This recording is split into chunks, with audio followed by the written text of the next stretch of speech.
কিছু না বললে আবার বলবেন বলে নাই সেই জন্য বলা। কারণ সকাল থেকে এই পর্যন্ত 4:45 পর্যন্ত দুইটা বিষয়ে আলোচনা হয়েছে।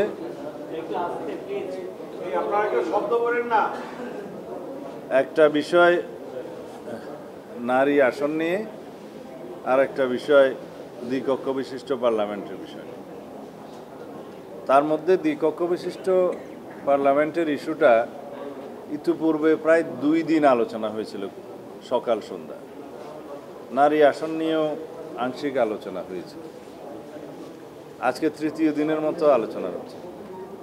তা আমি প্রথম মানে মধ্যাহ্নবিরতির আগ পর্যন্ত আলোচনায় অংশ নেয়ার সুযোগ পাইনি। 4টার দিকে দ্বিকক্ষ বিশিষ্ট পার্লামেন্টের আলোচনায় অংশ নিয়েছিলাম। প্রথম ইস্যুটাতে আলোচনায় আমি আজকে অংশগ্রহণ করতে পারিনি। তারপর নারী আসন সংক্রান্ত বিষয়ে আমাদের দলের অবস্থান বক্তব্য আপনারা আগে থেকেই জানেন। আমি শুধু একটু ভূমিকা দেব আজকে, যে বাংলাদেশে নারীদের ক্ষমতায়ন এবং অগ্রগতির জন্য বাংলাদেশ জাতীয়তাবাদী দলের সূচনা পর্ব থেকেই এই বিষয়ে আমরা অনেক ভূমিকা রেখেছি। আমাদের দলের প্রতিষ্ঠাতা শহীদ রাষ্ট্রপতি জিয়াউর রহমান, তিনি রাষ্ট্র পরিচালনার দায়িত্ব থাকাকালীন নারী ও শিশু বিষয়ক মন্ত্রণালয় সৃজন করেছিলেন এবং নারীদের জন্য রাষ্ট্রের এবং সরকার পরিচালনার বিভিন্ন বিষয়ে তাদের অংশগ্রহণ নিশ্চিত করেছিলেন। তখনকার বিদ্যমান 15টি সংসদীয় নারী আসন, সংরক্ষিত নারী আসন থেকে তিনি 30টাতে উন্নীত করেছিলেন। পরবর্তীতে দেশনেত্রী বেগম খালেদা জিয়া তার দায়িত্বকালীন সময়ে তিনি 30টা থেকে 45টা আসনে সংরক্ষিত মহিলাদের জন্য সেটা সাংবিধানিকভাবে উন্নীত করেছিলেন। এখন বিদ্যমান 50টি আসন আছে। এই নারী আসনকে আমরা তার দ্বিগুণে, মানে 50 থেকে 100তে উন্নীত করার জন্য আমাদের দলের পক্ষ থেকে, বিএনপির পক্ষ থেকে প্রস্তাব করা হয়েছে। সেটা আমাদের 31 দফার প্রস্তাবনার আলোকে আমরা সংস্কার কমিশনে আমাদের দলের পক্ষ থেকে সেই প্রস্তাব দিয়েছি। তবে সেই নির্বাচন প্রক্রিয়া বিদ্যমান যে ব্যবস্থা আছে সেই একই ব্যবস্থায় আমরা মনে করেছি এখনও বহাল থাকা উচিত। কেননা সরাসরি নারী আসনে নির্বাচনের ক্ষেত্রে এবং আরও কনস্টিটিউয়েন্সিস ডিলিমিট করে, আরও 100 কনস্টিটিউয়েন্সি যদি ডিলিমিট করা হয় তাহলে 300+400 করে এখানে বিভিন্ন পদ্ধতির যে নির্বাচন প্রক্রিয়ার প্রস্তাব সংস্কার কমিশনগুলোর পক্ষ থেকে দেয়া হয়েছে, সংবিধান সংস্কার কমিশন এবং নির্বাচনী ব্যবস্থা সংস্কার কমিশনের পক্ষ থেকে দেয়া হয়েছে। সেখানে কিছু কিছু প্রস্তাব আছে যেগুলো আসলে বাস্তবায়ন করা অত্যন্ত দুরূহ। একটা রোটেশন পদ্ধতির কথা আপনারা শুনেছেন, যে বাই রোটেশন প্রত্যেকটা নির্বাচনে, মানে এলাকার 1টা 2টা 3টা এক নির্বাচনে 1, দ্বিতীয় নির্বাচনে 2 নম্বর আসন, তৃতীয় নির্বাচনে 3 নম্বর আসন, এইভাবে করা হয়েছে। সেটা বাস্তবায়নক নয়। এখন অবশ্য কমিশন সেই জায়গা থেকে সরে এসছে, সেই প্রস্তাবের মধ্যে নেই। দ্বিতীয়ত ওনারা আরেকটা প্রস্তাব দিয়েছেন যে বিদ্যমান আসনের, মানে তাদের প্রস্তাব অনুসারে 100 যদি হয়, সেই 100তে শুধু নারীদেরকে মনোনয়ন দেয়। কিন্তু সেই আসনগুলো কিভাবে ঠিক করবেন সেটা কিন্তু পরিষ্কার নয়। সেই 100 আসন কোনগুলা, ডিলিমিট কিভাবে হবে, এগুলো পরিষ্কার নয়। আরেকটা প্রস্তাব এসছে আজকে নতুন করে, যে বিদ্যমান যে আসন আছে তার মধ্য থেকে 33% আসনে নারীর প্রার্থিতা, যেটা প্রায় 100 হবে, 1/3, সেটা দেয়া যায় কিনা। তা আমরা যেখানে এখনো পর্যন্ত আরপিওর বিধান মতে রাজনৈতিক দলসমূহ প্রত্যেকটা কমিটিতে 33% নারী সদস্য রাখা, সেটা নিশ্চিত করতে পারি নাই। প্রত্যেকটা রাজনৈতিক দল চিঠি দিয়ে সেই সময়টা বৃদ্ধি করার জন্য নির্বাচন কমিশনে বারবার অনুরোধ করে।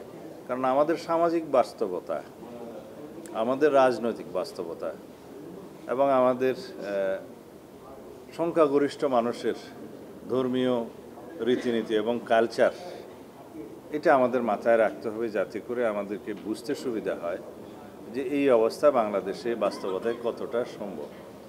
আমরা আমাদের দেশে অধিকাংশ মানুষ, নারীদের মধ্যে যারা পর্দানশীল, তারা সরাসরি রাজনীতিতে আসতে চান না, বা ধর্মীয় কালচারের কারণে সরাসরি নারীদের অংশগ্রহণ অনেকটা দুষ্কর। সেই জায়গায় আমরা ক্রমান্বয়ে আগাতে চাই যে রাজনীতিতে নারীদের অংশগ্রহণ বা সরাসরি আমাদের কমিটিগুলো তৃণমূল থেকে কেন্দ্র পর্যন্ত একটা সময়ে এসে আমরা হয়তো দেখব যে সেটাতে 30% হয়েছে বা তারও বেশি হবে, কিন্তু ওভারনাইট সেখানে জাম্প করা এখন সম্ভব হচ্ছে না। সেই বিবেচনায় আমরা মনে করি বর্তমানে বিদ্যমান যে পদ্ধতি আছে সেটা সংরক্ষিত আসন আমরা 50 থেকে 100 করেছি এবং বিদ্যমান পদ্ধতিতেই তারা নির্বাচিত হোক। এখানে আপনারা অবশ্যই জানেন যে বিদ্যমান পদ্ধতির বাইরে সরাসরি নির্বাচনের মাধ্যমে, যেটা 300 আসনের মধ্যে নারী মনোনয়ন, আমরা কিছু কিছু আসনে নারী মনোনয়ন দেই, সেই ক্ষেত্রে তাদেরকেও অনেক চ্যালেঞ্জের সম্মুখীন হতে হয় বাংলাদেশের বাস্তবতায়। এখন বিভিন্ন প্রক্রিয়া যেগুলো পরীক্ষা নিরীক্ষা চলছে, যে সরাসরি নারী আসনে নির্বাচন দিলে হয়তো এক সময় তারা উপযুক্ত হয়ে উঠতে পারবে, এই মতের সাথে আমরা একটু অন্যভাবে একমত। যেমন ওভারনাইট কোনো বৈপ্লবিক পরিবর্তন হয়তো এই প্রক্রিয়ায় আসবে না, কিন্তু আমরা যদি গ্র্যাজুয়ালি যাই, একটা সময়ে অবশ্যই নারী আসনগুলোতে সরাসরি প্রতিদ্বন্দ্বিতা করার মতো অবস্থা বাংলাদেশে আসবে এবং সেই সময়ের জন্য আমাদের অপেক্ষা করতে হবে। এখন আমাদের সংবিধানের বিদ্যমান অনেকগুলো বিধান আছে সমাজের পিছিয়ে পড়া জনগোষ্ঠীর জন্য, নারী সমাজের জন্য, এবং এখন আরও বিভিন্ন বিধান হয়তো আমাদের করতে হবে যারা ফিজিক্যালি আদারওয়াইজ অ্যাবল, মানে আমরা এটাকে ডিসেবল না বলে যেটা বলে আর কি স্পেশালি অ্যাবলড পার্সনদের জন্য যেমন কোটা সংরক্ষণ করতে হয়, এবং সেটা আছে আর্টিকেল 28-এ আছে, 28(4) খুব সম্ভবত 29-এ আছে। তো এগুলো কেন আছে? যেহেতু আমরা ওভারনাইট এই পিছিয়ে পড়া জনগোষ্ঠী এবং নারী সমাজের জন্য আমাদের বিভিন্ন সেক্টরে সরকারি সুবিধাদি নিশ্চিত করতে হবে, যেহেতু ইকুয়াল প্রতিযোগিতার ক্ষেত্রে তারা আদারওয়াইজ যদি প্রতিযোগিতা করে সেই ক্ষেত্রে হয়তো পিছিয়ে থাকবে। তো এটা হচ্ছে আমাদের সমাজের বাস্তবতা, এবং সেই জন্য সংবিধানে আগের জেনারেশনের যারা সংবিধান প্রণয়ন করেছেন তারা এগুলো চিন্তা করেই করেছেন। এটা পৃথিবীর বিভিন্ন দেশে আছে, এই পিছিয়ে পড়া জনসমষ্টি, নারী, শিশুদের জন্য বা অন্যান্য যারা পিছিয়ে পড়া জনগোষ্ঠী তাদের সঙ্গে এটা করতে হয় যাতে তারা একটা জায়গায় এসে সমতার মধ্যে দাঁড়াতে পারে এবং রিজার্ভ রাখতে হয়। সেই ধারণা থেকেই এই নারী আসনের, সংরক্ষিত নারী আসনের ধারণাটা। যাই হোক, সেটা আরও আলোচনা হবে। আলোচনার মধ্য দিয়ে যদি কোনো গ্রহণযোগ্য প্রস্তাব আরও পাওয়া যায়, সেটা আমরা দলীয় ফোরামে আলোচনা করে তখন সিদ্ধান্ত জানাতে পারব। দ্বিতীয়, দ্বিকক্ষ বিশিষ্ট পার্লামেন্ট, আমরা যেটাকে প্রস্তাবের মধ্যে দেখেছি সিনেট নাম দিয়েছে, আবার কারো কারো সেই প্রস্তাবে হয়তো সেই নামকরণে একটু দ্বিমত আছে, কিন্তু এটাকে দ্বিকক্ষ বিশিষ্ট পার্লামেন্ট বললে সবাই বোঝে। এই ধারণাটা হচ্ছে ওয়েস্টমিনিস্টার টাইপ অফ গভর্নমেন্টের ক্ষেত্রে হাউস অফ লর্ডসের ধারণা, বা অন্যান্য ক্ষেত্রে কোথাও রাজ্যসভা আছে আর কোথাও সিনেট আছে, এরকম। কিন্তু পাওয়ার অ্যান্ড ফাংশন এবং ইলেকশন সিস্টেম বিভিন্ন দেশে বিভিন্ন রকম। আমাদের এখানে আমরা যেহেতু এটা নতুন প্রচলন করার জন্য চেষ্টা করেছিলাম, আমাদের 31 দফাতে সেই আইডিয়াটা আমরা জানিয়েছি, প্রস্তাবের মধ্যে আছে। আপনারা নিশ্চয়ই সেটা জানেন যে সমাজের, রাষ্ট্রের বিভিন্ন সেক্টরে যারা অবদান রেখেছে, যারা বিভিন্ন সেক্টরে খ্যাতিমান ব্যক্তি, বিভিন্ন শ্রেণী পেশার যারা বিশিষ্ট ব্যক্তি, তাদের মেধা, প্রজ্ঞা, অভিজ্ঞতাকে কাজে লাগানোর জন্য রাষ্ট্র গঠনের ক্ষেত্রে, মানে জাতি গঠনের ক্ষেত্রে আমরা এই ধারণা থেকে তাদেরকে প্রতিনিধিত্ব আকারে সেই হাউজে নিয়ে এসে রাষ্ট্র গঠনে বা সমাজ বিনির্মাণে, দেশ মানে এটাকে বলা হয় জাতি গঠনে আর কি, এটা সংক্ষিপ্ত ভাষায় জাতি গঠনে যাতে তাদের অবদানটা, তাদের মেধাটা কাজে লাগাতে পারি, সেই আইডিয়া থেকেই প্রতিনিধিত্ব আকারে আমরা তাদেরকে সেই জায়গায় নিয়ে আসার জন্য এই আপার চেম্বারের প্রস্তাবটা আমরা করেছিলাম। এখানে সরাসরি নির্বাচনের আমরা কোনো প্রস্তাব করিনি এবং এইখানে কোনো পিআর সিস্টেমের কথাও আমরা তখন প্রস্তাব করিনি। এটা আমরা প্রস্তাব করেছি হাউজে যেভাবে আসনের অনুপাতে, নিম্নকক্ষের আসনের অনুপাতে তারা ওখানে নির্ধারিত হবে এবং তাদের পাওয়ার অ্যান্ড ফাংশন পরে সংসদে আলোচনার মধ্য দিয়ে সেটা নির্ধারণ করা হবে। এখন এটা নিয়ে বিস্তর আলোচনা হয়েছে আরও আগে 2 দিন বা 2.5 দিন, আজকেও হলো লাস্ট সেকেন্ড হাফে। তাতে কেউ একমতে আসতে পারে নাই যে এটার নির্বাচন প্রক্রিয়াটা কি হবে। তো যদি ঐক্যমত্য না হয় সেই ক্ষেত্রে কমিশন কি সিদ্ধান্ত নেবে বা পরের দিন কি আলোচনা করবে সেটা কমিশন জানাবে বলেছেন। তবে হাউজের মধ্যে বিভিন্ন রকমের আলোচনায় বিভিন্ন রকম প্রস্তাব এসছে, কিন্তু নির্বাচন প্রক্রিয়া নিয়ে কেউ ঐক্যমতে আসতে পারেনি। তবে এই বিষয়ে মোটামুটি একটা কনসেনসাস আছে যে আপার হাউস থাকতে পারে। কয়েকটি দলের অবশ্য অন্যরকম বক্তব্য আছে যে আপার হাউসের প্রয়োজন নেই, আর কয়েকটি দলের এরকম বক্তব্য আছে যে আপার হাউস তারা চায় যদি পিআর সিস্টেমে নির্বাচন হয়। তো সুতরাং এই আলোচনাগুলো নিয়ে কমিশন তাদের নিজেদের মধ্যে একটা বৈঠকে বসবেন আজকে বলেছেন। তারপর আগামীকালকে দেখা যাক ওনারা কি বলেন, তখন আবার আলোচনা হবে। এই হচ্ছে আমাদের বক্তব্য। এটা ওনাদের বক্তব্য, তাদের কাছে জিজ্ঞেস করলে হয়।